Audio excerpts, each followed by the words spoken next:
Okay so एउटा question थियो सुधाले सोधेको सर मेथड नम्बर 6 को कस्तो डिसएडभान्टेज को कारणले मेथड नम्बर 7 आएको यस हुन त मैले लास्ट क्लासमा यो कुरा चाहिँ स्ट्रेस गरिरहेको थिएँ भनिरहेको थिएँ तर पनि म यसो रिपिट गर्दिए मेथड नम्बर 6 मा हामीले sales value after further processing use गर्यौं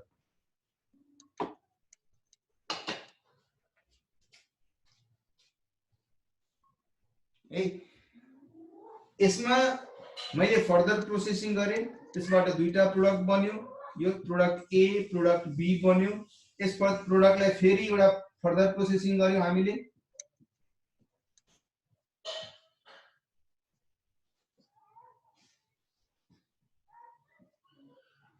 है अनि बल्ल आएर सेल्स भ्यालु एराइज भयो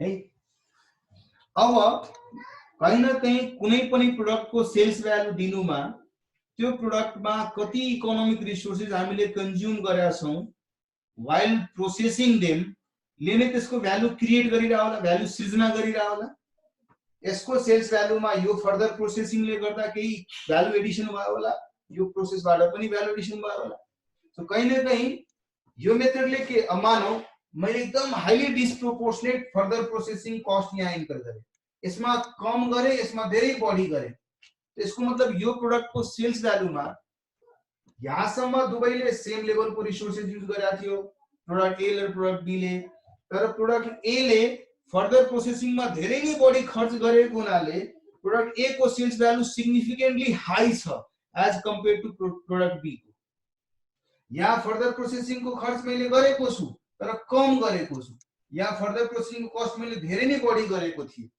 यो बढी यो कम भएको कारणले यसको सेल्स भ्यालु सिग्निफिकेन्टली हाई छ यसको सिग्निफिकेन्टली धेरै कम छ हैन सो त्यसलाई टु सर्टेन एक्सटेन्ट ठीक गर्नको लागि अर्को मेथडले नेट रियलाइजेबल भ्यालु मेथडले के भन्दियो कि तपाईं यसो गर्नुस् त्यसो भए यो सेल्स भ्यालुबाट यो फर्दर प्रोसेसिङ को कस्टलाई माइनस गरिहाल्नुस्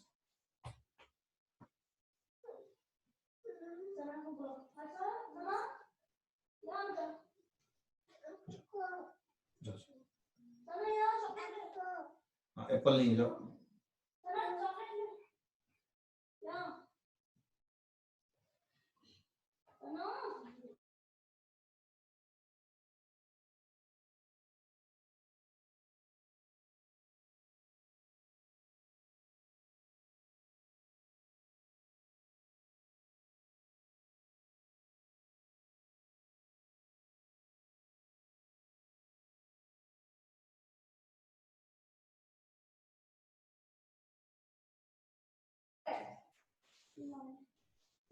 ल त्यसैले एनालिसिस मेथडले के भन्यो म यसो गर्छु यो सेल्स भ्यालुबाट यो फर्दर प्रोसेसिङ को जुन खर्च यसले गरेको छ त्यसलाई इलिमिनेट गर्दिन्छु हटाइदिन्छु अनि प्रपोज्ड भ्यालु लिएर आउँछु त्यसको नाम दियो एनआरबी अब यसको रेशियोमा यो कस्टलाई बाँड्दिन्छु हुन त यो मेथड पनि त्यति 100% फुल प्रुफ छैन है किनभने हामी त कस्ट मात्रै यसबाट माइनस गरिरहेका छौं यो कस्टमा पनि त आफ्नो प्रॉफिटेबिलिटी होला त यो कस्ट र त्यसको प्रॉफिट दुवै माइनस भएको भए यो सेल्स भ्यालुमा यो कस्ट यसको प्रॉफिट चारवटा एलिमेन्ट न छ तर यो मेथडले यसको प्रॉफिट कति भन्ने त छुट्याउन सक्दैन त्यसैले भन्नु कम से कम यार यो कस्ट घटाएर देऊ यसबाट ताकि यसमा यदि हाईली प्रोपोर्शनेट खर्च बढी भएको यसमा कम भएको छ भने त्यति त कम से कम यहाँबाट रिड्युस भइहाल्छ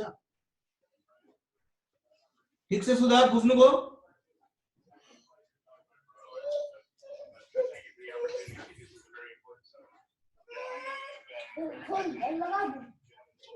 ओके ग्रेट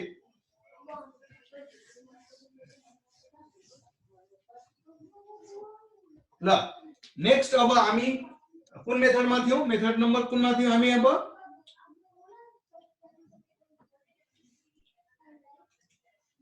कुन मेथडमा थियौ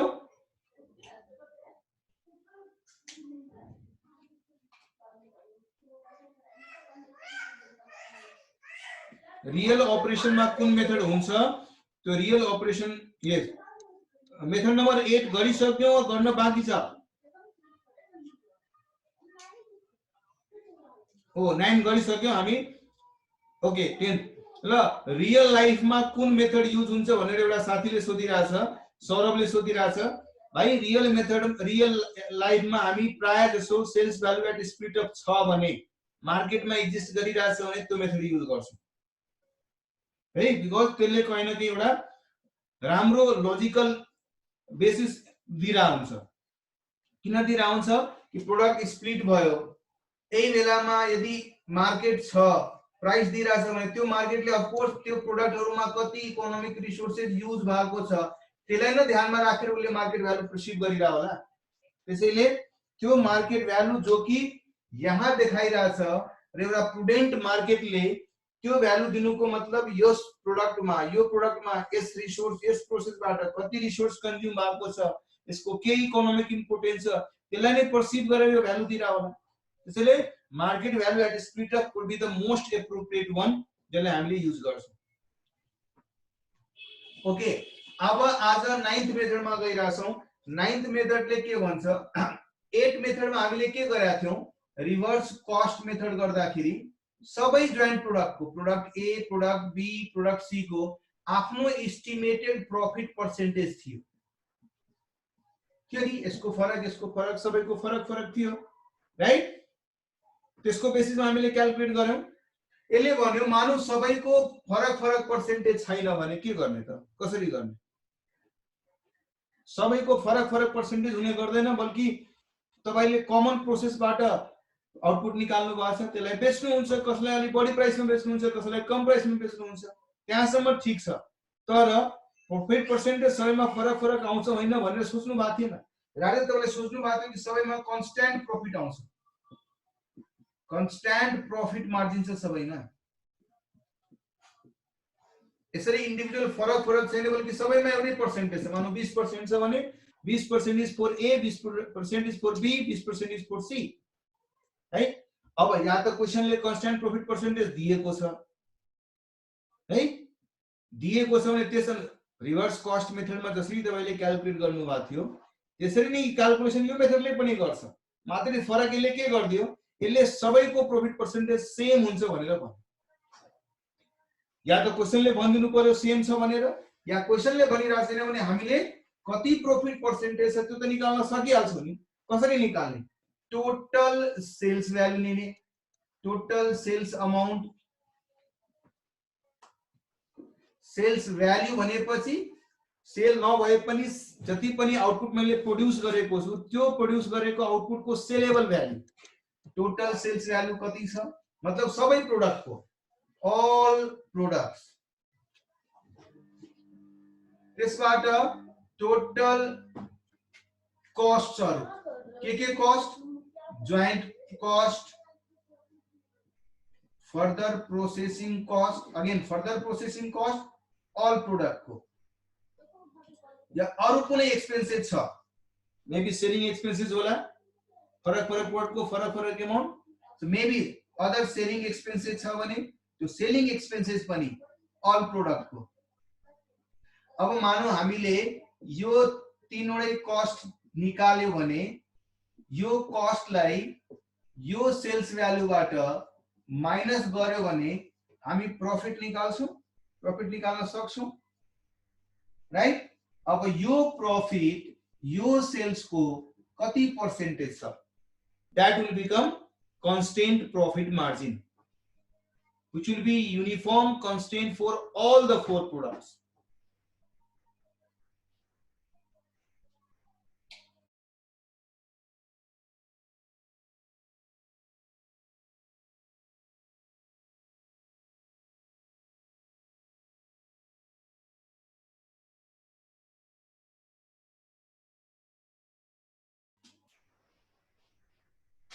So this will become a constant gross profit percentage। अब यो थाहा भइसकेपछि, यो निकालिसकेपछि अब त जुन रिभर्स कस्ट मेथड तपाईहरुले भर्खरै डिस्कस गर्नु भएको थियो लास्ट क्लासमा, सेम त्यही तरिकाले मल्टिपल प्रोडक्ट छ, सेल्स भ्यालु छ है, माइनस कन्स्टेन्ट प्रॉफिट मार्जिन है। पहिला हामीले प्रॉफिट मार्जिन लिन्थ्यो इन्डिभिजुअली फरक, यसमा अहिले भर्खरै निकालेको कन्स्टेन्ट प्रॉफिट मार्जिन, यस भ्यालुबाट यदि सेलिङ एक्सपेन्सेस छ भने त्यो माइनस गर्नुस्, त्यो माइनस गरिसकेपछि आयो cost of goods sold, cost of production basically, त्यसबाट फर्दर प्रोसेसिङ कस्ट माइनस गरिदिनुस् अनि यो जोइन्ट कस्ट। अफ कोर्स हामीले यो प्रॉफिट पर्सेन्टेज जुन यहाँ एप्लाई गरिरहेछौं त्यो आफैले क्याल्कुलेट गरेको हुनाले यो जोइन्ट कस्ट कुन आउँछ त एक्चुअल जोइन्ट कस्ट नै आउँछ।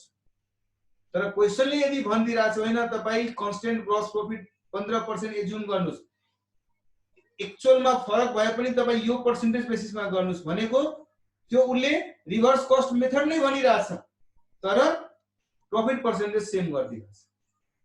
त्यो केसमा यो एस्टिमेटेड जोइन्ट कस्ट होला अनि एक्चुअल जोइन्ट कस्टलाई तपाईले फेरि रिएलोकेट गर्नुपर्छ।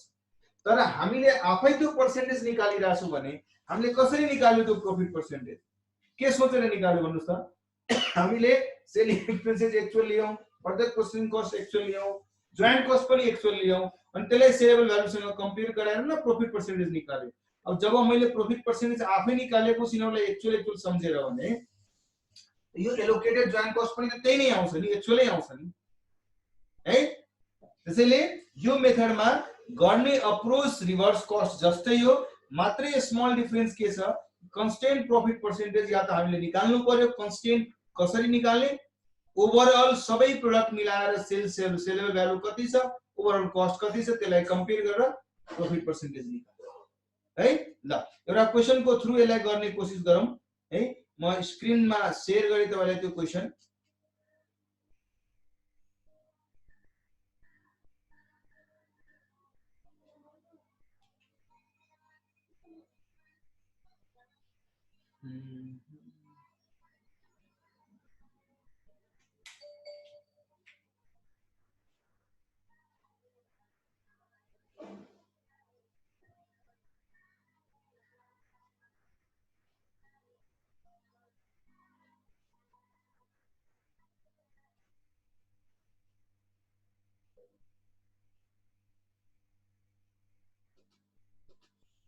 ल मैले स्क्रिन शेयर गरे। Okay, so look at this string constant gross profit margin, right? It also follows the same approach the way we did it in reverse cost method and we got allocated joint cost method, right? तर अब यही suitability र disadvantage को कुरा गर्छौं हामीले। यदि सबै प्रोडक्ट हामीलाई लाग्छ कि हैन यार सबै प्रोडक्टमा मेरो मेहनत सेम छ, सबै प्रोडक्टलाई मैले सेम लेभलको फर्दर प्रोसेसिङ गरिरहेको छु भने अफ कोर्स कम्पनीले सबै प्रोडक्टबाट पाउने प्रॉफिटेबिलिटी पनि त सेम होला हैन। त्यसैले त्यो लजिकमा काम गर्ने अर्गनाइजेसनहरुले यो मेथडलाई बढी उपयुक्त मान्नु। त्यसैले this method is suitable where all the joint products in the constant gross profit percentage है। डिसएडभान्टेजमा जब मानौ सबै जोइन्ट प्रोडक्टले हामीलाई थाहा छ है यो प्रोडक्टको मार्केटमा यति नै डिमान्ड छ र सर्टेज छ, कस्ट कम भए पनि डिमान्ड सप्लाईको ग्यापको कारणले यसको कस्ट कम लागे पनि यसलाई त हामी हाई यील्डमा हाई प्रॉफिटेबिलिटीमा बेच्न सक्ने सिचुएसन छ। तर अर्को दुईटा जोइन्ट प्रोडक्ट चाहिँ एक्सेसिभली मार्केटमा अवेलेबल छ, त्यसैले यसमा चाहिँ प्रॉफिटेबिलिटी कम होला। अब यस्तो सिचुएसन छ भने त्यो सिचुएसनमा त हामीले यो मेथड उपयुक्त हुँदैन हैन। तर अगेन मेथडको एप्लिकेबिलिटी उपयुक्त हुन्छ हुँदैन भन्ने कुरा जान्नु भन्दा पहिला यो मेथड अनुसार कसरी क्याल्कुलेसन गरिन्छ त्यतातिर लाग्नु है हैन। यो मेथडको अर्को एउटा डिमेरिट के छ? अर्को एउटा डिमेरिट के छ? डिमेरिट कसरी बुझ्छौं हामीले? एउटा कुनै क्वेशन्स गरेपछि मात्रै थाहा हुन्छ है। मानौ हामीले जोइन्ट प्रोसेसमा खर्च गर्यौं, तीनवटा प्रोडक्ट बन्यो, product A, product B, product C. यो प्रोडक्टमा फर्दर प्रोसेसिङ कस्ट इन्कर गर्नुभयो, यसमा पनि इन्कर गर्नुभयो, यसमा पनि इन्कर गर्नुभयो, further processing cost, further processing cost. यसमा धेरै नै हाई लेभलको फर्दर प्रोसेसिङ कस्ट इन्कर गरे, यसमा मिडियोकर गरे, ठीक लेभलको गरे, यसमा धेरै नै कम फर्दर प्रोसेसिङ कस्ट इन्कर गरे है। अब हेर्नुस् हामीले प्रॉफिट पर्सेन्ट निकाल्दाखेरि कन्स्टेन्ट मार्जिन निकाल्दाखेरि हामीले यो त ध्यान दिएनौ नि कुन प्रोडक्टले कति बढी कतिले कम कतिले ठीक लेभलको फर्दर प्रोसेसिङ खर्च गरिरहेछ। हामीले सबैलाई एउटै भनौं न मेजरमेन्टमा एउटै बेसिसमा सबैलाई मिक्स गर्दियौ।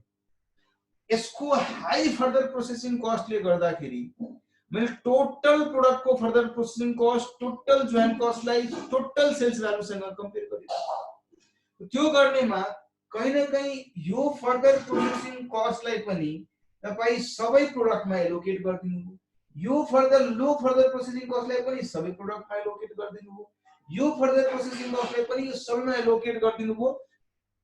त्यो प्रॉफिट पर्सेन्टेज निकाल्ने क्रममा जसले गर्दा के भयो, इन एक्चुअल जब हामीले जोइन्ट कस्ट एलोकेटेड निकाल्ने कोसिस गर्छौं, प्रॉफिट पर्सेन्टेज त हामीले एज इफ सबै एउटै छ भनेर बनाएर प्रॉफिट पर्सेन्टेज निकाल्यो। त्यो गर्दाखेरि के होला, कुनै यो मानौ यो एकदम हाई फर्दर प्रोसेसिङ भएको हुनाले यसको कारणले पनि यसको प्रॉफिट मार्जिन इम्प्याक्टेड भइदियो, यसको पनि इम्प्याक्टेड भइदियो। अब रिभर्स क्याल्कुलेसन जब हामी गर्छौं, कुनै कुनै बेलामा यस्तो सिचुएसन आइदिन्छ, कुनै एउटा प्रोडक्टको प्रॉफिट नेगेटिभ भइदिन्छ, त्यसरी कस्टै नेगेटिभ आइदिन्छ। त्यही यसले लेख्न खोजिरहेको थियो। सबभन्दा बिगेस्ट डिसएडभान्टेज भनेको यस मेथडमा, सबभन्दा बिगेस्ट डिसएडभान्टेज भनेको यस मेथडमा कहिलेकाहीँ जोइन्ट कस्ट एलोकेसन गर्ने क्रममा कुनै एउटा प्रोडक्टको जोइन्ट कस्ट नेगेटिभ सम्म आउन सक्छ है। There may be a negative joint cost allocation to a product. हामी क्वेशन्स गरेपछि अलि एप्रोप्रिएटली भन्न सकौंला, तर अहिले के गरौं, एउटा पहिला इलस्ट्रेसनबाटलाई सुरु गरौं है। हामी लाइक इलस्ट्रेसन नम्बर 10 मा के भनिरहेछ, 8 कै इलस्ट्रेसन तपाई युज गर्नुस् तर मेथड चेन्ज गर्नुस्। ठीक छ, 8 को इलस्ट्रेसन पहिला पढौं। के थियो 8 मा इलस्ट्रेसन? ओके, 8 मा इलस्ट्रेसन यो थियो, हामीले जोइन्ट मा 5 लाख रुपैयाँ खर्च गरेका थियौ है। जोइन्ट कस्ट मा 5 lakh, 1,25,000 into 2 5 lakh, initial processing expenses 1.5 lakh र 1 लाख गरेर टोटलमा 5 लाख खर्च गरेका थियौ है। फर्दर प्रोसेसिङ को कुरा गर्नुहुन्छ भने 2.5 लाख, 3 लाख, 7.5 लाख र 2 लाख रुपैयाँ खर्च गरेका छ र 10,000, 20,000, 30,000, 40,000 इन प्रोड्युस भएको छ, जसलाई 70, 60, 40 र 20 को रेटमा बेच्न सकिन्छ है। सो मानौ यो क्वेशन छ, तर यसलाई हामीले जोइन्ट कस्ट एलोकेसन गर्नु पर्यो। तर त्यो एलोकेसन गर्दाखेरि हामी कुन मेथड फलो गर्ने? Will be following constant gross profit margin method है। सो कसरी गर्नुहुन्छ ल भन्नु। सबभन्दा पहिला यो क्वेशनमा हामीलाई थाहा हुनु पर्यो कि यसको कन्स्टेन्ट ग्रोस प्रॉफिट मार्जिन कति पर्सेन्टेज छ, त्यो थाहा हुनु पर्यो। त्यसको लागि सबभन्दा पहिला नोट बनाउनु पर्यो हामीले, calculation of constant profit margin है। कन्स्टेन्ट प्रॉफिट मार्जिन है। त्यो गर्नको लागि विद्यार्थी, त्यसैले त मैले भने जब हामीलाई कुनै पनि मेथड सिलेक्ट गर्नु रहन्छ त्यस बेलामा हामी सबै फ्याक्टर्स एनालाइज गर्छौं अनि त्यसको बेसिसमा मेथड सिलेक्ट गर्छौं है। तर जब क्वेशनले तपाईलाई कम्पेल गर्दियो, क्वेशनले भन्दियो कि हैन तपाई यो मेथड युज गर्नुस्, त्यो बेलामा त तपाईले त्यो मेथडबाट क्याल्कुलेसन गर्दिनु पर्दैन है। मानौ मलाई थाहा छ, तपाईलाई थाहा होला, कसैले मलाई भन्न सक्छ which situation is most appropriate for selecting straight line method of depreciation and which situation is most appropriate for selecting WDV method of depreciation? कसैले भन्न सक्छ? ह्यान्ड रेज गर्नुस् त, ह्यान्ड रेज गर्नुस् त, ह्यान्ड रेज गर्नुस् न, भन्न सक्छ कसैले? तपाईँले एकाउन्टमा पढ्नु भयो होला, under which circumstances it is most appropriate, more appropriate to select SLM as a method of depreciation? पढ्नु भएको छ कि छैन? कसैले ह्यान्ड रेज गरिरहेको छैन यार, यो क्या मजाक है? मैले आफै भन्नु पर्यो त्यसो भए?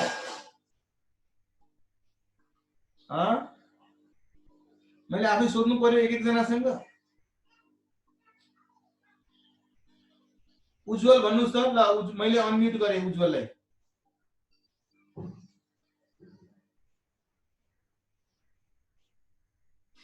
उज्जवल, हजुर sir, do you know under which circumstances we use straight line method of depreciation? बिर्से सर, पढ्छु बिर्से। हजुर बिर्से सर, आई थिंक खोइ सर, थाहा भएन सर, बिर्से। थाहा भएन, okay. Shitala, can you say?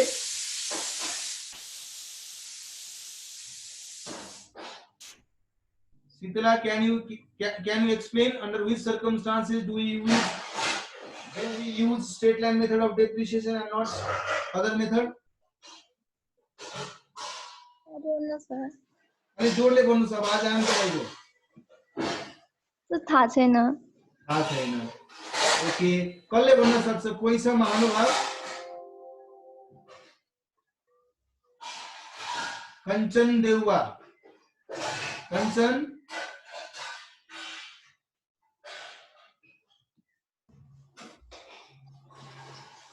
थाहा भएन सर, यादै छैन.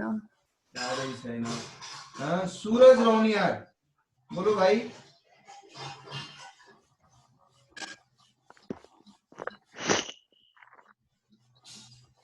सूरज,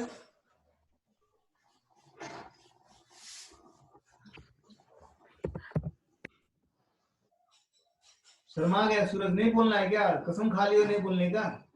सब कुछ भी हो जाएगा, नहीं बोलूंगा. मुझे तो आता है लेकिन मैं आपको नहीं बताऊं. क्यों बताऊं? पैसे आप लिए पढ़ाने का, मैं उल्टा आपको बताऊं? ऐसा तो नहीं सोच रहे हो?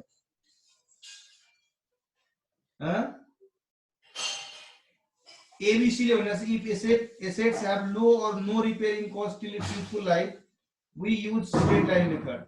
Less repair and obsolescence को case of assets. ओके, तो ABC ले भनिरहेछ र निहारिकाले पनि matched assets.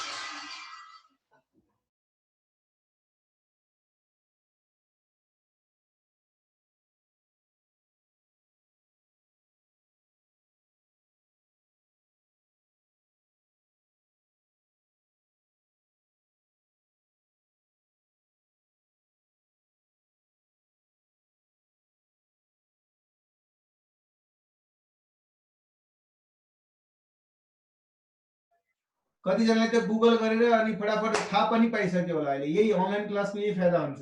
जब तक किसी और को पूछना तब तक गूगल कर लो. हाँ वाह वाह, ग्रेट ग्रेट. गूगल बाबा की जय हो. हैन गूगलबाट एकदम कपी पेस्ट गर्दैछ है. ल यसो केही जनाले अगेन राइटली आइडेन्टिफाई गरेको थियो. हेर्नुस्, कहीं न कहीं मलाई थाहा छ कि म एसेट्सलाई रिपेयर किन गर्छु. अब म कहिलेकाहीँ डाइभर्ट भइहाल्छु, तर के गरे तपाईहरुको डाउटलाई क्लियर गर्नको लागि गर्नु आवश्यकता देखिन्छ. हामीलाई थाहा छ कि म एउटा एसेट युज गरिरहेको छु. यो म एसेटलाई युज गरिरहेको छु हैन. यो एसेटको युजेज मानौ 5 वर्ष छ भने 1 2 3 म 4 वर्ष लिउँ. सपोज 1 2 3 4 वर्षसम्म यो एसेटलाई युज गर्छु. तर 4 वर्षसम्म एसेटलाई युज गर्नको लागि युसेज र त्यो प्रोडक्ट त्यो मसिनको एफिसिएन्सी मेन्टेन रहोस्, सेम मेन्टेन रहोस् भन्नको लागि तपाई के गर्नुहुन्छ? रिपेयर र मेन्टेनेन्स खर्च गर्नुहुन्छ. भने त्यो यो किन रिपेयर गर्छु कुनै पनि मसिनलाई? ताकि त्यसको एफिसिएन्सी बरकरार रहोस्. त्यो मसिन चाहिँ सेम लेभलको एफिसिएन्सीमा काम गरोस्, त्यही सोचेर न हामी त्यसलाई रिपेयर गर्छौं. नत्र भए रिपेयर गरेन भने के हुन्छ? यसमा एफिसिएन्सी बढी हुन्छ, बढी युटिलाइज हुन्छ, अर्को वर्ष एफिसिएन्सी कम हुन्छ, कम युटिलाइज हुन्छ है. त हाम्रो जब मसिन हामीले सेम लेभलको युज गरिरहेका छौं भने, जब मसिनलाई सेम लेभल सेम अप्टिमल लेभलमा ल्याएर हरेक वर्ष युज गरिरहेका छौं भने यो मसिनमा लागेको खर्च पनि हरेक वर्षमा सेम चार्ज हुनु पर्यो, सेम चार्ज हुनु पर्यो. अब मसिनमा लागेको खर्च भनेको कुन कुन खर्च हुन्छ? एउटा डेप्रिसिएसन, अर्को रिपेयर एन्ड मेन्टेनेन्स.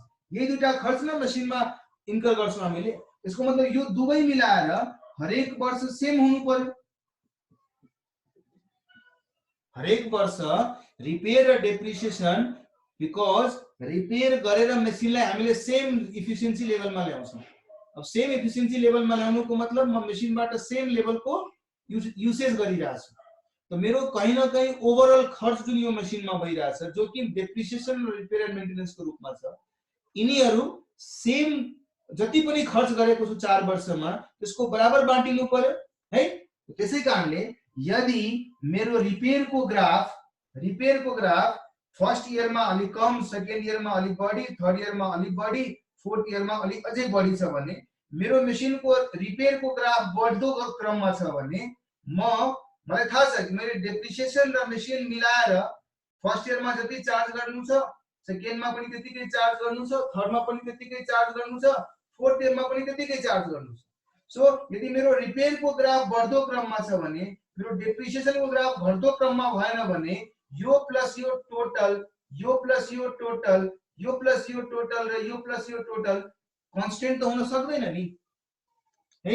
त्यसैले जुन बेलामा तपाईको रिपेयर मेन्टेनेन्स इन्क्रिजिङ ट्रेन्डमा देखिन्छ त्यहाँ डेप्रिसिएसन तपाईले डिक्रिजिङ ट्रेन्डमा चार्ज गर्नुपर्छ, सो दैट मेसिनको डेप्रिसिएसन मेसिनको रिपेयर मिलाएर फर्स्ट इयरमा जति तपाईले चार्ज गर्नुभयो अर्को इयरमा पनि डेप्रिसिएसन र रिपेयर मिलाएर त्यतिकै अमाउन्ट चार्ज होस्।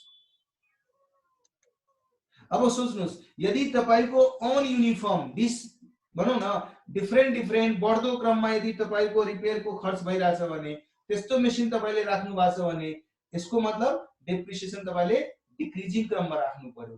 त्यसलाई हामीले डिमिनिशिङ मेथड भन्छौं है।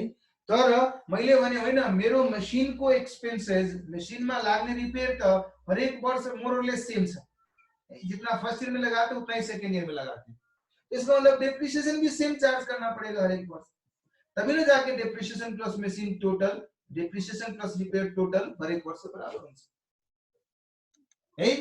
अब अलिअलि कला सम्झना भयो होला, यदि तपाईलाई थाहा छैन भने बुझ्नु भयो होला किन हामी मेथड सिलेक्ट गर्छौं। अब मेरो क्वेशन यसमाथि फर्दर थपेर आयो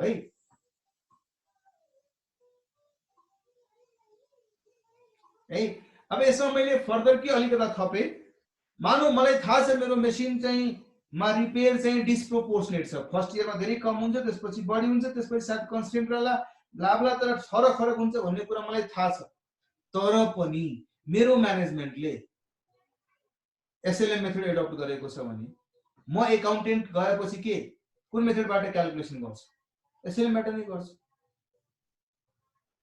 तर म त्यो क्यापेसिटीमा बसेको छु जुन क्यापेसिटीमा मैले भन्न सक्छु हैन है तिम्रो एसेटको इकोनोमिक इम्पोर्टेन्सको आधारमा यसलाई डेप्रिसिएट गर, यसमा डेप्रिसिएसन तिमी त्यसरी चार्ज गर ताकि टोटल डेप्रिसिएसन र रिपेयर एन्ड मेन्टेनेन्स मिलाएर हरेक वर्ष कमन खर्च आओस्। त्यो बेलामा खाली म स्टडी गर्छु, म इन्जिनियरलाई बोलाउँछु, सोध्छु भन त्यसको लाइफ 4 वर्ष छ भने के फर्स्ट इयरमा रिपेयरमा लाग्ने खर्च, सेकेन्डमा लाग्ने, थर्डमा फोर्थमा लाग्ने खर्च बराबर छ?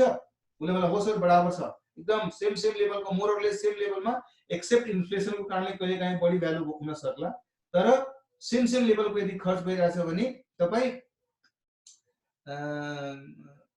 त्यसअनुसार डेप्रिसिएसन मेथड सिलेक्ट गर्नुस्। अब त्यो क्यापेसिटीमा छु भने म सजेस्ट गर्छु, म अडिटरको क्यापेसिटी छु भने बिइङ अडिटर म सजेस्ट गर्छु म्यानेजरलाई कि म तपाईको 4 वर्षदेखि अडिट गर्दै आइराछु, तपाईको प्लान्ट एन्ड मेसिनरीको रिपेयर मेन्टेनेन्स मोर और लेस सेम नै छ हरेक वर्ष, तर पनि तपाईले डब्ल्युडीबी मेथड किन युज गर्नुभएको छ, तर स्ट्रेट लाइन मेथड युज गर्दाखेरि अझै राम्रो हुन्थ्यो होला। त्यो लेभलको सजेसन हामी दिन सक्छौं, तर अल्टिमेटली गर्ने भनेको कुन लेभलमा हो, जुन लेभलमा मैले एकाउन्टिङ पोलिसी एडप्ट गरे हुन्छ, जुन लेभलमा मैले एलोकेसनको पोलिसी एडप्ट गरे हुन्छ है। सिमिलरली कसैले सोधे थियो नि कि हामीले कसरी थाहा पाउँछौं, क्वेशन यो थियो सायद कि प्रोपोर्शनेट छ कि डिस्प्रोपोर्शनेट छ भन्ने कुरा कसरी थाहा पाउँछौं है। त्यो प्र्याक्टिकल लाइफमा सिचुएसन अनुसार थाहा पाउँछौं। किन सिचुएसनबाट थाहा पाउँछौं कि हामीले कमन प्रोसेसमा कुन जोइन्ट प्रोडक्टले कति इकोनोमिक रिसोर्सेस युज गर्यो, अर्कोले कति युज गर्यो भन्ने त टेक्निकली हामी इन्जिनियरलाई बोलाएर डिस्कसन त गरेकै हुन्छौं नि हैन। सो त्यो डिस्कसनको बेसिसमा त्यही रेशियोमा यदि फर्दर प्रोसेसिङमा खर्च भइराछ भने त्यहाँबाट थाहा भइहाल्छ इट्स मोर और less in the same proportion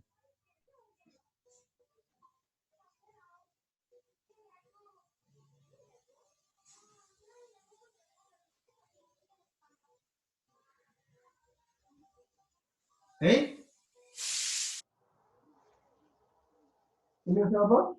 clear छ अब?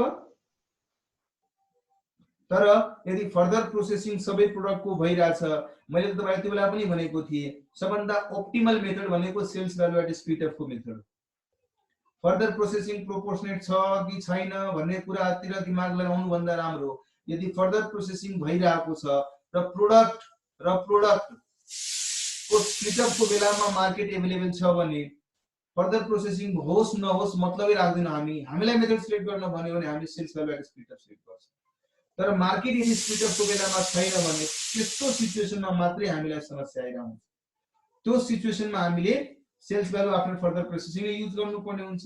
तर त्यहाँ यदि हामीले फर्दर प्रोसेसिङ कस्ट अलि अनुपातिक पाएनौं भने त्यहाँ हामी बरु त्यसलाई नयुज गरेर हामी reverse cost method, NRV method, constant profit margin method त्यतातिर पनि युज गर्न चाहन्छौँ। त्यसको लागि फेरि त्यो अनुसारको मेथडको एडप्सन हुनु पर्यो, त्यो अनुसारको प्रॉफिटेबिलिटीको ज्ञान हुनु पर्यो हैन। प्रॉफिटेबिलिटी पर्सेन्टेजको कुरा छ भने हामी रिभर्स कस्ट या कन्स्टेन्ट मार्जिन मेथड युज गर्न सक्छौं। त्यो छदै छैन भने हामी sales value after further processing भन्दा बरु एनआरबी मेथड युज गर्न सक्छौं। तर यो अप्सन्स हुँदा हुँदै पनि हामीलाई थाहा हुनु पर्यो नि कि we have those situations available with us. तर त्यो छदै छैन भने हामीले त जुन लेभलको एकाउन्टिङ पोलिसी एडप्ट गरेर आउँछौं त्यसै लेभलमा त्यही पोलिसी अनुसार हामीले एलोकेट गर्नुपर्छ। क्लियर? ओके ग्रेट है। मैले तपाईहरुको अलि टाइम लिएर अलि एक्सप्लेन गर्न कोसिस गरे। अब हामी मेथडतिर लागौं है। ल अब म फेरि सबैलाई म्युट गर्दिए।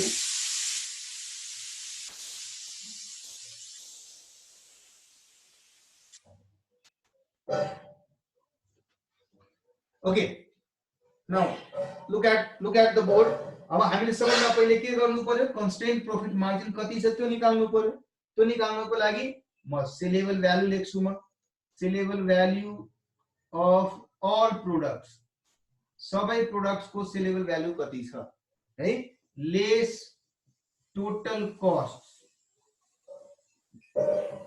त्यसमा ए मा जोइन्ट कस्ट कति छ,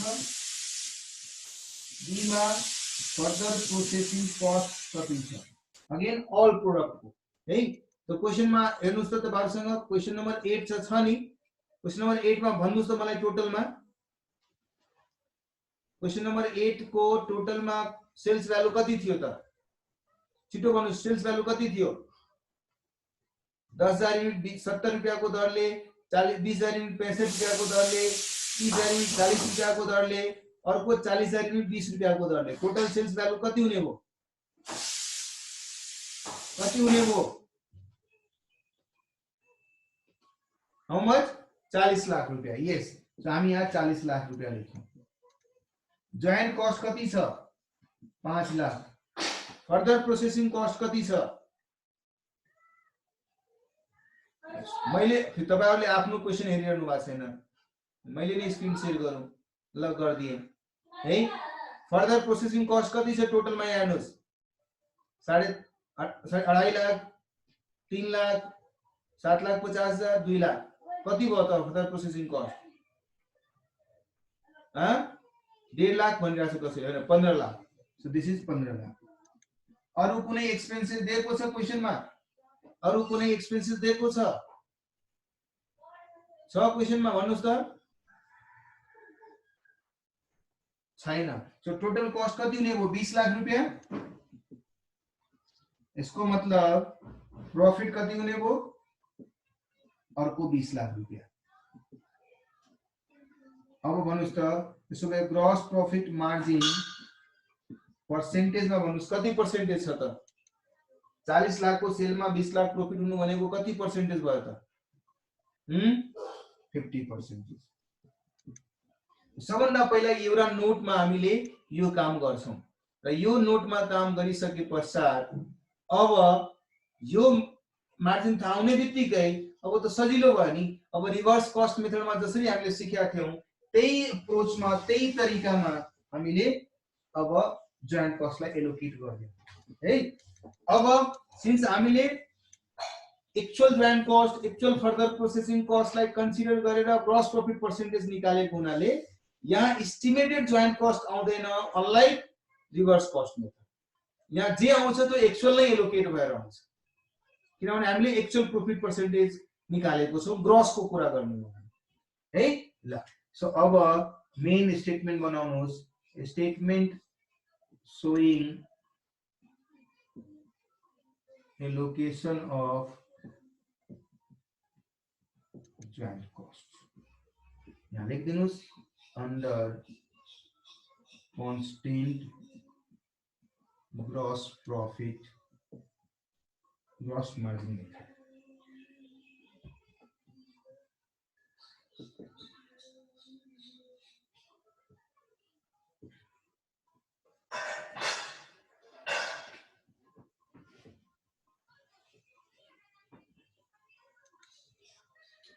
अगेन PQRS 4 प्रोडक्ट छ, मैले यतातिर टोटल कलम लेखिदिए है, पर्टिकुलर्स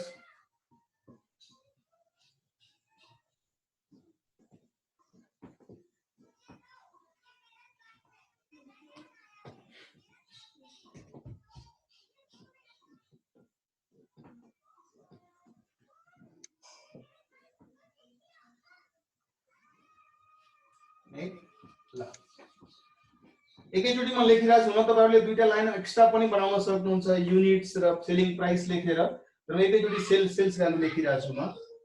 सेल्स भ्यालु है कति छ सेल्स भ्यालु 10,000 युनिट 70 रुपैयाँको दरले 7 लाख रुपैयाँ, 20,000 युनिट 65 रुपैयाँको दरले 13 लाख रुपैयाँ, 30,000 युनिट 40 रुपैयाँको कति थियो 70 65 40 थियो, 12 लाख रुपैयाँ र 40,000 युनिट 20 रुपैयाँको दरले 8 लाख रुपैयाँ है। यसरी 12 8 20 20 40 लाख रुपैयाँ सेल्स थियो है। लेस प्रॉफिट मार्जिन कति छ 50%, भर्खरै नोटमा निकाल्नु भएको थियो 50%, सो 3.5 लाख रुपैयाँ, 6.5 लाख रुपैयाँ, 6 लाख रुपैयाँ र 4 लाख रुपैयाँ, टोटलमा 20 लाख रुपैयाँ। This is cost of production.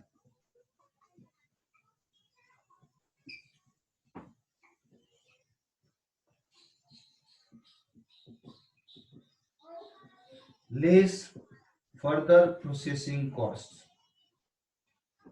Complete गर्नुस्, यो 3.5 लाख 6.5 लाख 6 लाख र 4 लाख है। अब फर्दर प्रोसेसिङ कस्टहरु कति कति थियो, कति कति कस्ट थियो further processing cost 2.5 3 7.5 2 2.5 lakh 3 lakh 7.5 lakh र 2 लाख, टोटलमा 15 लाख। अब जुन भ्यालु आउँछ दैट इज जोइन्ट कस्ट है। अफ कोर्स यो एलोकेटेड भएर नै आउँछ किन, बिकज 50% हामीले क्याल्कुलेट गरेर निकालेको पर्सेन्टेज 1 लाख, यो 3,50,000, यो कति आयो भन्नुस् त, माइनस को 1,50,000 आइदियो, यहाँ 2 लाख।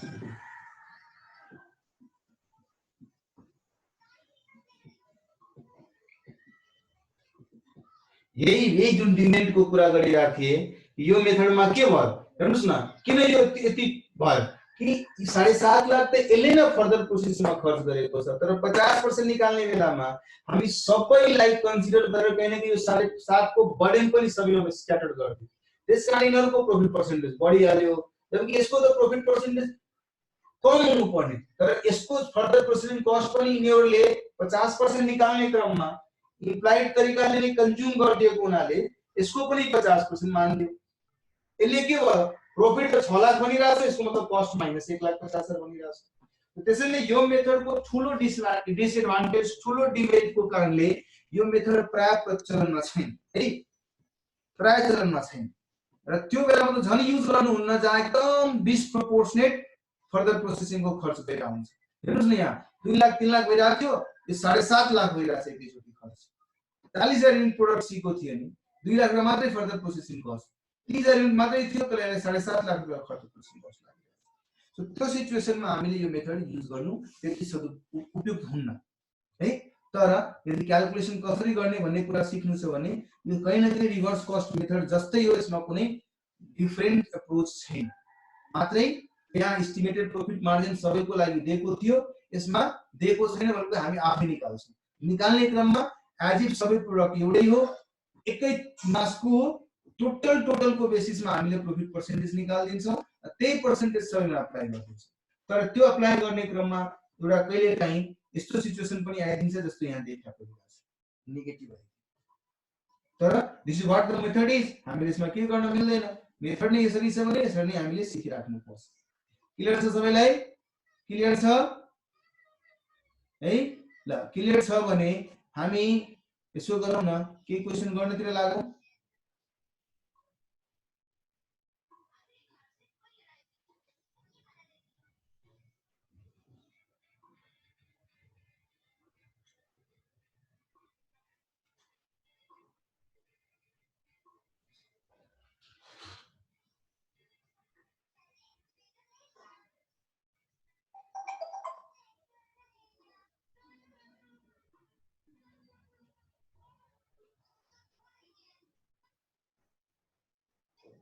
ल illustration number 17, illustration number 17 Tulsian chemicals limited.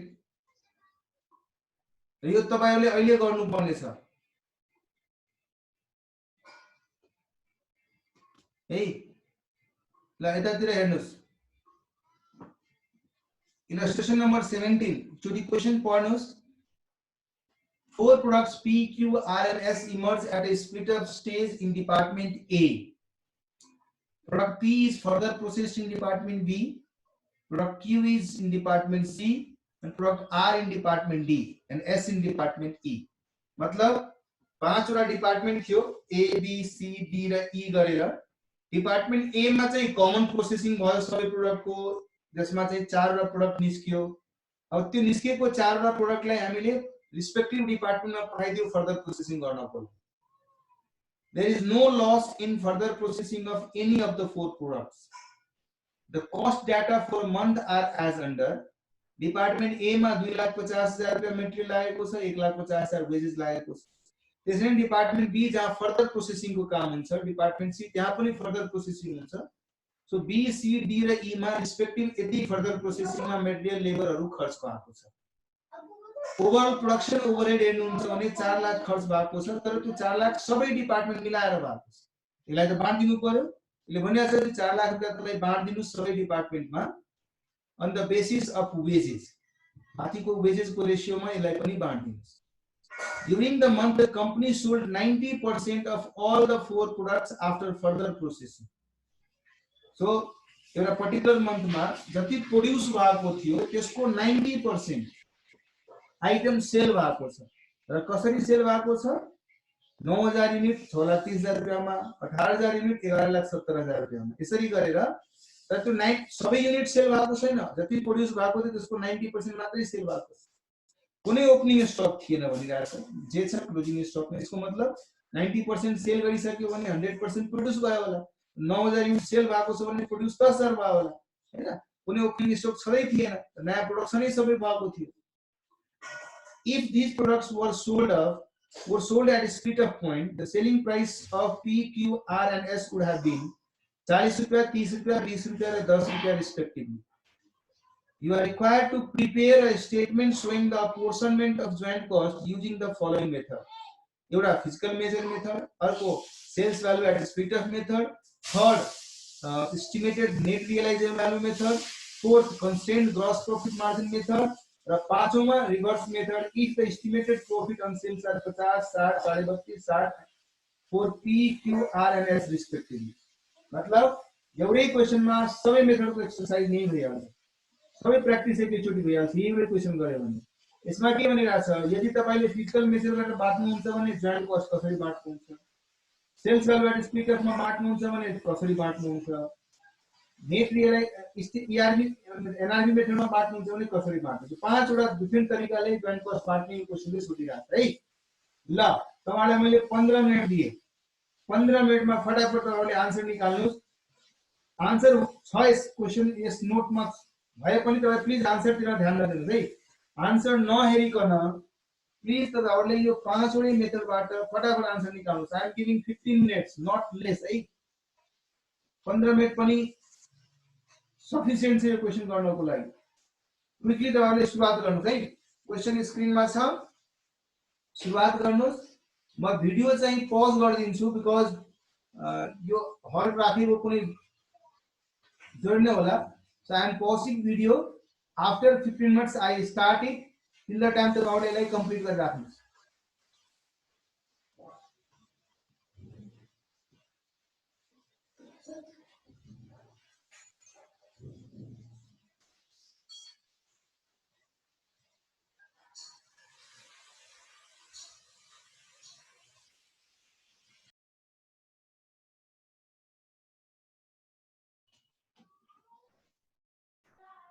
ल कतिजनाले भ्याउनु भयो अहिलेसम्म?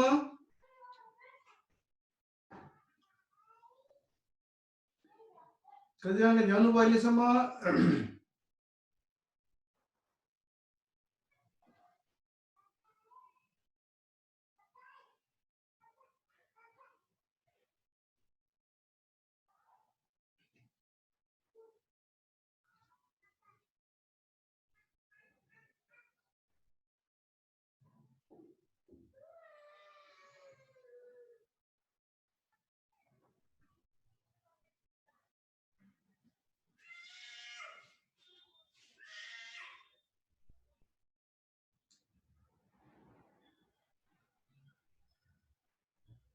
एघार मिनट भइसक्यो। 11 मिनट सिद्धियो। 4 मिनट मात्रै बाँकी छ अब।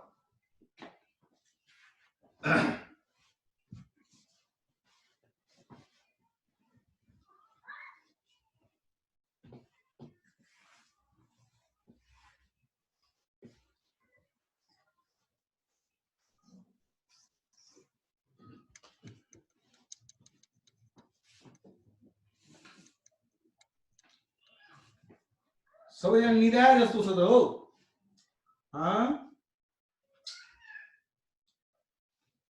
सबैजना निदाए जस्तो छ त। कोही रिस्पोन्स छैन यार।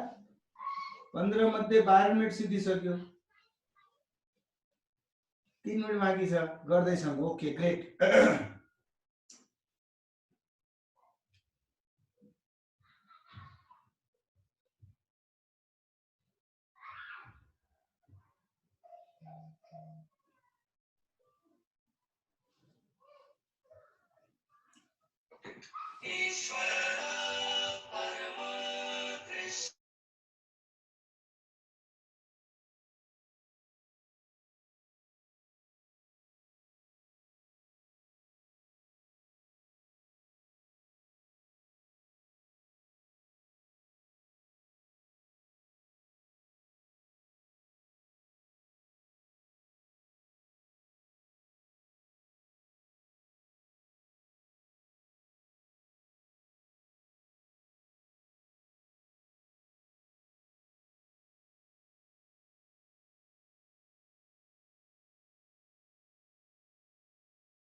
ल 2 मिनट बाकी छ। 2 मिनट।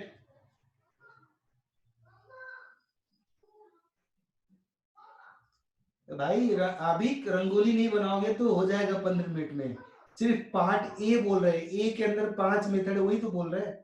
हर एक मेथड में 2-2 मिनट लगेगा तो 10 मिनट लगेगा। 5 मिनट तो तुमको वर्किंग नोट वगैरह में लगेगा। स्पीड बढ़ाएंगे, मेंटेन करेंगे ना। स्पीड तो मेंटेन करना है, वो भी तो सीखना है।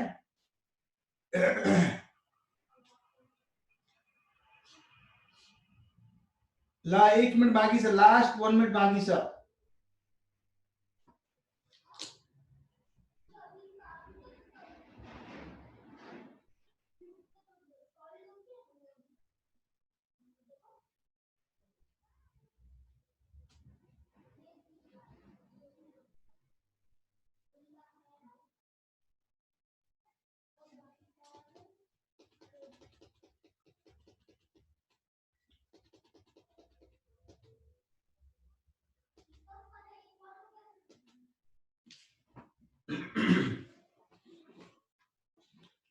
ला लास्ट 30 सेकेंड बाँकी छ।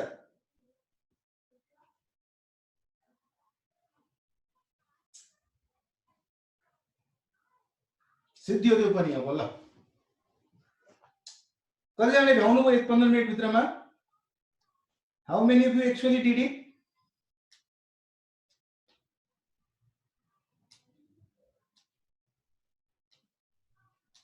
चारवटा मात्र भयो, पाँचौं मेथड भ्याउन सकेन गब्बरले, सक्या छैन।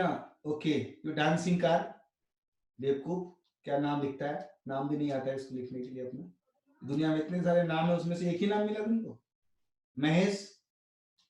लास्ट बाँकी छ 5 को आधी मात्रै भयो। ओके ल ठिकै छ, त्यसो भए स्पिड ठिकै छ तपाईहरुको, त्यति पनि खराब छैन, तर बिस्तारै बिस्तारै त्यो हामी बढाउँला है। ल यो क्वेशनमा सबभन्दा पहिला त जोइन्ट कस्ट थाहा हुनु पर्यो कति छ हैन, त्यसपछि कति एक्चुअल युनिट्स हामीले प्रोड्युस गरेको छ त्यो थाहा हुनु पर्यो। दुईटा कुरा नथाहा भइकन त हामी अगाडि बढ्न सक्दैनौं है। त्यो दुईटा प्रोडक्टको सेलिङ प्राइस के छ हैन, जति बेचेको छ त्यसको युनिट दिएको छ र जति सेल्स भ्यालु छ त्यो पनि दिएको छ, त्यसबाट सेलिङ प्राइस पनि निकाल्न सक्छौं। तीनवटा इन्फर्मेसन भइदियो भने हामी एकदम सिक्वेन्समा गएर बाँकी सबै क्याल्कुलेसन गर्न सक्छौं। सबभन्दा पहिले त तीनवटा वर्किङ नोट गर्नु जरुरी छ है ल। सो वर्किङ नोट नम्बर 1 त्यसमा calculation of department wise cost A, B, C, D र E, पाँचवटा डिपार्टमेन्ट छ है। के खर्च भएको छ, एउटा त मेटेरियल्स खर्च भएको छ, वेजेसमा खर्च भएको छ र प्रोडक्सन ओभरहेड्स को पनि उले भनिरहेछ कति कति खर्च गर्ने भनेर। 4 लाख टोटल भनेको छ, त्यो 4 लाख टोटललाई हामीले एलोकेट गरिदिनु पर्ने छ है। सो मटेरियल कति इन्कर भएको छ भन्नुस् त, 2,50,000 1 25, सो 2,50,000 1,25,000 1 50 3 75 र 1 लाख रुपैयाँ। वेजेस को कुरा गर्नुहुन्छ भने 1 50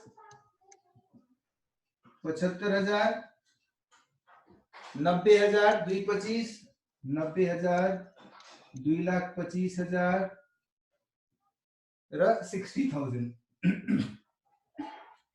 ओभरहेड मा भन्नुहुन्छ भने टोटलमा 2 लाख रुपैयाँ छ टोटलमा 2 लाख। चाहे भने हामी सँगसँगै यहाँ टोटल कलम पनि बनाउन सक्छौं है, टोटल मटेरियल को कस्ट कति भनेर, तर त्यसको त्यति जरुरी छैन। त्यसैले टोटलमा अब ओभरहेड को कस्ट चाहिँ 4 लाख रुपैयाँ छ। त्यो 4 लाखलाई कसरी बाँट्ने, क्वेशनले के भनिरहेछ, 4 लाखलाई वेजेस को रेशियोमा बाँट्ने। अब यहाँ हेर्नुस् 1.5 लाख 75 25 2 50 र 60 सबै जोड्नुहुन्छ भने कति हुन्छ, 2 3 4.5 4.5 6 लाख हुन्छ। वेजेस 6 लाख रुपैयाँ हुँदाखेरि ओभरहेड 4 लाख छ, यसमा 2/3 छ 2/3। लजिकली हेर्ने हो भने 4 लाख ओभरहेड छ जबकि वेजेस 6 लाख छ, यसको मतलब 2/3 of wages is production overhead. सबैको 2/3 गरिदिनुस्। यसको 2/3 गर्नुहुन्छ भने 1 लाख, यसको 2/3 गर्नुहुन्छ भने 50,000, यसको 2/3 गर्नुहुन्छ भने 60,000, यसको 2/3 गर्नुहुन्छ भने 1,50,000, यसको 2/3 गर्नुहुन्छ भने 40,000। यसरी 3.5 डिपार्टमेन्ट ए को कस्ट 5 लाख छ, यो 2.5 लाख रुपैयाँ छ, यो 3 लाख रुपैयाँ छ, यो 7.5 लाख रुपैयाँ छ, यो 2 लाख रुपैयाँ छ है। यहाँ डिपार्टमेन्ट ए भनेको कमन प्रोसेस डिपार्टमेन्ट हो, हेन्स यो भनेको जोइन्ट कस्ट र यिनीहरु भनेको यहाँ देखि यहाँसम्म यो सबै प्रोडक्ट पी क्यू आर र एस को लागि फर्दर प्रोसेसिङ कस्टहरु छ है। पहिलो नोट हामीले गर्यौ, फटाफट यो अमाउन्ट एटलिस्ट एराइभ गरिहाल्यो कि कति कति कस्ट। अब सेकेन्ड नोटबाट हामीलाई चाहिने इन्फर्मेसन भनेको calculation of number of units produced and selling price per unit। दुवै निकाल्नु एकैचोटी एउटै स्टेटमेन्टमा है। ल निकाल्नुस् त। जब क्वेशनले भनेको छ प्रोडक्ट P Q R र S, so P Q R S units sold दिएको छ क्वेशनले, कति कति युनिट सेल गरे भनेर 9,000 18,000 27,000 36,000। Sales amount of unit sold, जुन मैले सेल गरेको छु त्यसको सेल्स अमाउन्ट दिएको छ। Saleable value of all production दिएको छैन यो, सो 9000 युनिट्स को सेल्स 9000 युनिट्स को सेल्स भ्यालु कति दिएको छ 6,30,000 18,000 युनिट्स को सेल्स भ्यालु 11,70,000 27,000 युनिट को सेल्स भ्यालु 10,80,000 र 36,000 युनिट को सेल्स भ्यालु 7,20,000 है। तो सेलिंग प्राइस पर युनिट तो इजिली निकाल्ने हो। यदि यो मेरो लागि 1 यो 2 छ भने 3 would be basically 2 divided by 1. So 6,30,000 ले 9 70 rupees, यो 65 rupees, यो 40 rupees, यो 20 rupees. These all are the selling price. Point number 4, units produced. Sold त त्यो लेखेको थियो हामीले, तर कति युनिट्स प्रोड्युस भएको छ लेखेको छ। जति मैले प्रोड्युस गरेको थिए त्यसको 90% मैले सेल गरिसकेको छु। त्यही भनेको थियो नि क्वेशनले। त्यसको 9,000 युनिट जुन मैले सेल गरेको छु, मेरो प्रोडक्सन को 90% छ भने 100% कति होला? 9,000 into 100 by 90 10,000। त्यसरी नै 18,000 को पनि गर्नुस्। 18,000 into 90 into 100 त्यस्तै 27,000 into divided by 90 into 100 36,000 divided by 90 into 100। so यो 20,000 युनिट, यो 30,000 युनिट, यो 40,000 युनिट। इसको मतलब यति युनिट्स हामीले प्रोड्युस गरेर सेल गर्छौं। यो वर्किङ लोड बन्न छ। त्यसपछि त अब सबै मेथडबाट क्याल्कुलेसनको लागि चाहिने सबै रिलेभेन्ट थाहा पाइहाल्नु हुन्छ तपाईले। सबै फ्याक्ट अब तपाईसँग छ है। ल अब एक एक गरेर हामीले पार्ट ए मा रिक्वायरमेन्ट को जुन पार्ट ए छ त्यसको 1 मा स्टेटमेन्ट बनाउनु छ। क्विकली बनाउन सकिन्छ। Statement showing allocation of joint costs. यहाँ मेथड को लगाउने, सो फिजिकल मेजर मेथड है, मतलब फिजिकल युनिट्स मेथड बेसिकली है। ल क्विकली गर्नुस्। प्रोडक्ट्स युनिट्स नर्मल लसहरुको केही सिचुएसन छैन भने मजाले हुने भो PQRS 10,000 20,000 30,000 40,000। यसमा नर्मल लस यस्तो केही सिचुएसन छैन, सिम्पल हुने भो। सो पर्सेन्टेज तपाई छुट्याइदिनुस्। यो 10% हुने भो, यो 20%, यो 30%, यो 40%। यसरी 100% कस्टलाई तपाई यो रेशियोमा बाट्नुहुन्छ। जोइन्ट कस्ट कति थियो त? 5 लाख रुपैयाँ थियो जोइन्ट कस्ट। 5 लाखले बाट्नुस् त। यो लेखिदिनुस् जोइन्ट कस्ट एलोकेटेड है। यो 50 कति भयो? 50,000। यो 1 लाख, यो 1,50,000, यो 2 लाख भइहाल्यो है। ल एउटा चाहिँ पार्ट तपाईले कम्प्लिट गर्नुभयो। अब अर्को पार्ट के थियो? अर्को मेथड कुन थियो? अर्को थियो sales value at split off method. यही थियो sales value at split off method. तो sales value at split of,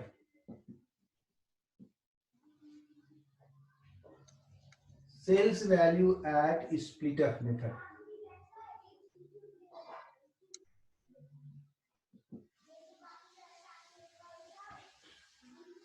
अब हेर्नुस् है, यति युनिट छ। Sales value at split off, sales value selling price at split off हामीले यहाँ लेख्यौं। सेलिङ प्राइस कति कति थियो एट स्प्लिट अफ त? सरी, क्वेशनमा तल लेखेको थियो यदि प्रोडक्ट्सलाई स्प्लिट अफमा बेच्नुहुन्छ भने 40 30 20 र 10 मा बेच्न सक्नुहुन्छ। रिक्वायरमेन्ट भन्दा माथिको एउटा सेन्टेन्स 40 30 20 र 10 मा बेच्न सकिन्छ यदि स्प्लिट अफमा बेच्न गयो भने। क्वेशनले क्लियरली भनिरहेछ।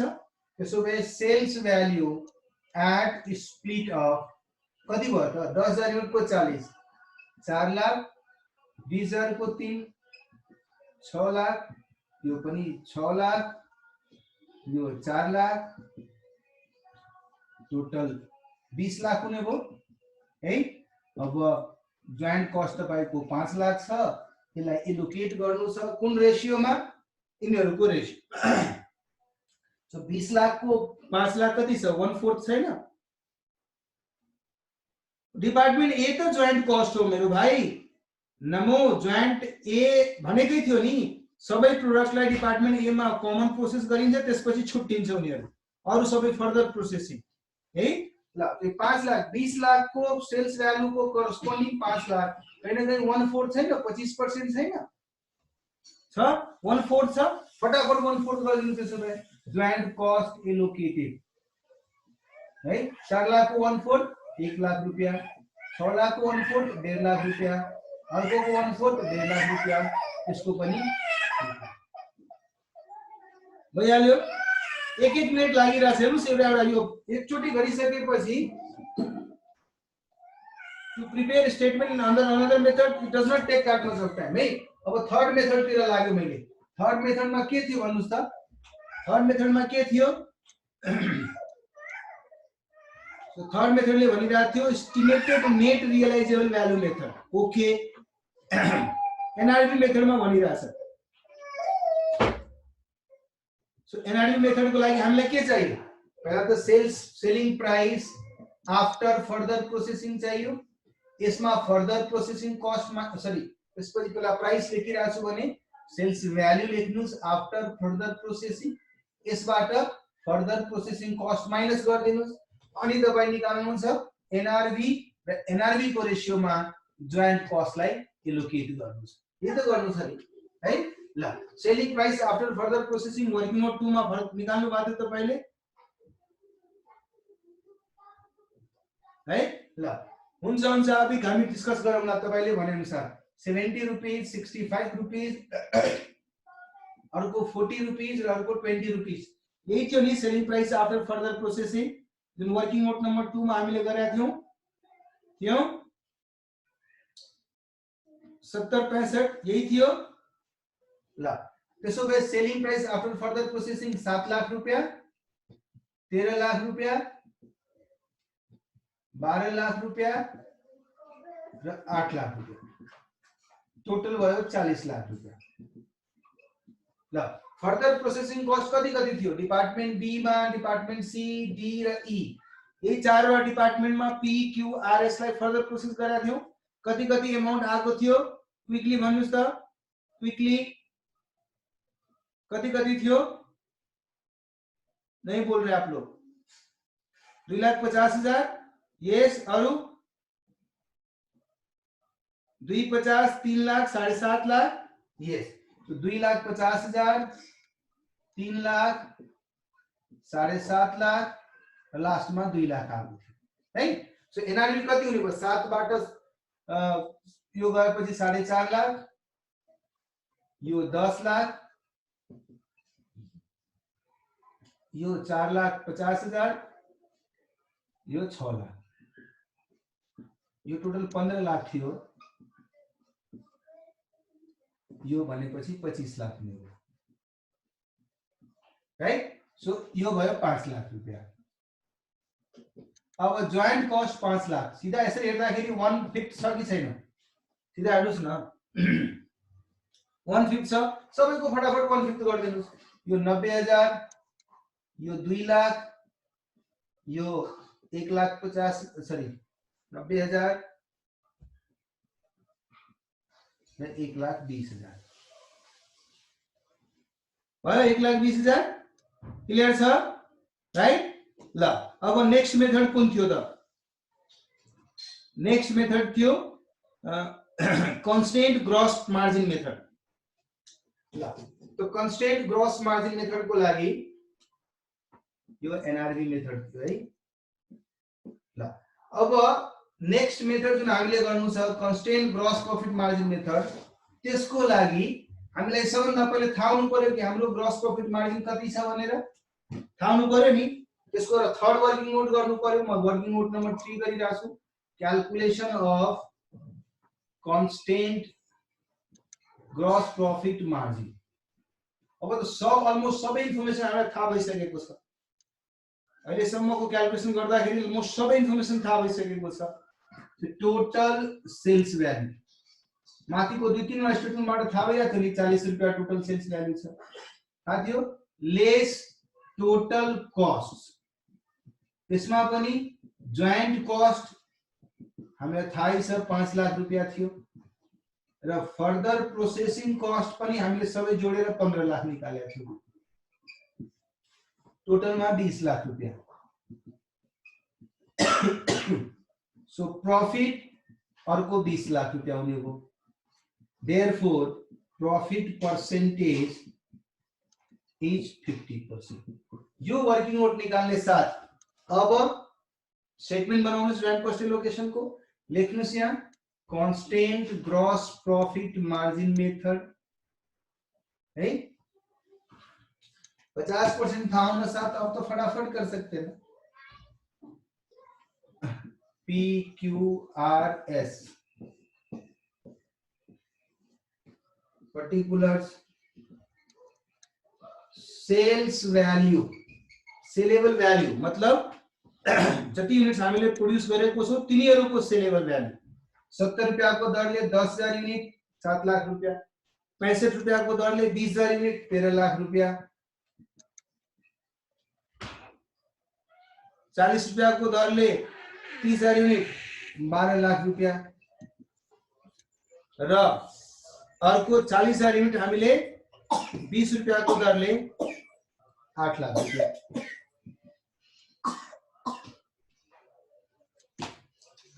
लेस प्रॉफिट मार्जिन जो कि 50% को दरले भर्खरै निकाल्नु। 3.5 लाख, 6.5 लाख, 6 लाख र 4 लाख। 50% भनेको आधी गर्नु हो। यो कस्ट अफ प्रोडक्सन निस्कियो। यसबाट फर्दर प्रोसेसिङ कस्ट माइनस गर्नुहुन्छ भने जोइन्ट कस्ट एलोकेटेड निकाल्नुहुन्छ है। ल दिस इज 3.5 लाख, 6.5 लाख, 6 लाख, 4 लाख र फर्दर प्रोसेसिङ कस्ट अगाडि भर्खरै भन्नु भएको थियो 2.5 लाख, 3 लाख, 7.5 लाख। तो 2.5 लाख, 3 लाख, 7.5 लाख, लास्ट में 2 लाख ये भन्नु भएको थियो। तो यो 1 लाख रुपैयाँ भयो, यहाँ 3.5 लाख रुपैयाँ भयो, यहाँ नेगेटिभ में 1.5 लाख रुपैयाँ भयो, यहाँ 2 लाख रुपैयाँ भइहाल्यो है। सो ल लास्ट मेथड के छ? लास्ट मेथड पनि सजिलै नै छ, यसमा फरक केही छैन। रिभर्स कस्ट मेथड है। तर त्यसको लागि क्वेशनले के भनेको छ? प्रॉफिट पर्सेन्टेज दिएको छ। क्वेशनले के भनेको छ? रिभर्स कस्ट में मान्नुहोस् यदि एस्टिमेटेड प्रॉफिट 50, 60, 32.5 र 60 छ भने ठीक है भाई, वो अगर है तो कर लेते हैं। सो लेस एस्टिमेटेड प्रॉफिट 50%, 60% ये भनिरहेछ नि, कहाँ गया? 50, 60, 50% कति भयो? 3.5 लाख। 60% कति भयो? भन्नुहोस् त? 13 लाख को 60%। देखता हूँ आप लोग फटाफट बोलते हैं या सो गए? 60% ऑफ 13 लाख नहीं लिख रहा तो इसका मतलब सो गया लगता है। 7,80,000। 12 लाख को 32.5%। 12 लाख को 32.5%। छिटो भन्नुहोस्। 3,90,000 यस र 8 लाख को लास्ट में कति छ? लास्ट को चाहिँ 60% छ। सो 4,80,000। Very good. ल so this is cost of production. of course सबै एस्टिमेटेड है। अब एस्टिमेटेड प्रॉफिट राख्छौ भने सबै एस्टिमेटेड नै आउँछ र त्यो एस्टिमेटेड बाट फेरि एक्चुअल कस्टलाई एलोकेट गर्छ। यो 3.5 लाख, यो 5,20,000, यो 8,10,000, यो 3,20,000। ल अब यसबाट फर्दर प्रोसेसिङ कस्ट माइनस गर्नुस्। कति छ फर्दर प्रोसेसिङ कस्ट? 2,50,000, जल्दी बोलो, 3 लाख, ये 7.5 लाख और ये 2 लाख, यही थियो फर्दर प्रोसेसिंग कॉस्टहरु। सो अब estimated joint cost 1 lakh, 2,20,000, 60,000, 1,20,000, total कति भयो त यो? 1,60, टोटल कति भयो भन्नुस् त? टोटल कति भयो? How much is this total? 5 lakh. तो एस्टिमेटेड पनि 5 लाख छ, एक्चुअल पनि 5 लाख छ, राइट? सो यसलाई अन्डरलाइन गर्नुस् र एक्चुअल जोइन्ट कस्ट एलोकेटेड त्यो पनि गरिदिनुस्। टोटल सेम भयो भने झन्झटै छैन, सिधा त्यही अमाउन्ट रिपिट गरिदिनुस्। तर यदि टोटल जोइन्ट कस्ट एस्टिमेटेड भन्दा एक्चुअल फरक भयो भने त्यही रेशियोमा गरिदिनु। कतिपय अथरले के गर्छ, एस्टिमेटेड जोइन्ट कस्ट बढी भयो भने र एक्चुअल जोइन्ट कस्ट कम छ भने त्यो डिफरेन्शियल कुनै अरुको खर्च होला कि भनेर एज्युम गरिहाल्छ। तपाई पनि एज्युम गर्न सक्नुहुन्छ यदि सम्भव छ भने, नत्र भए त्यो एज्युम गर्दाखेरि फेरि अर्को ट्र्यापमा हामी पर्छौँ। त्यसैले अहिले त्यसमा डिस्कस नगरौँ, हामी पछि गरौँला। क्लियर छ? क्लियर छ? ल भेरी गुड। सो हामीले भ्यायौं। अब तपाईहरुले एकचोटी यो 9 का 9 मेथडहरु मजाले रिक्याप गर्नु होला। कुनै पनि क्वेशन सब्सिक्वेन्ट क्वेशनहरु पनि यही 9 वटा मेथडबाट एक मोस्ट एप्रोप्रिएट को सिलेक्सन गर्ने गरी तपाई चाहिँ प्र्याक्टिस गरेर आउनु होला। हामी नेक्स्ट क्लासमा बाइ प्रोडक्ट को डिस्कसन गर्ने छौं र बाइ प्रोडक्ट को बेसिसमा हामी अगाडि बढ्ने छौं, अरु के डिस्कसन्सहरु गर्ने छौं र कम्प्रिहेन्सिभ क्वेशनहरु पनि यसरी नै गर्ने छौं है। ल till the time take care, by.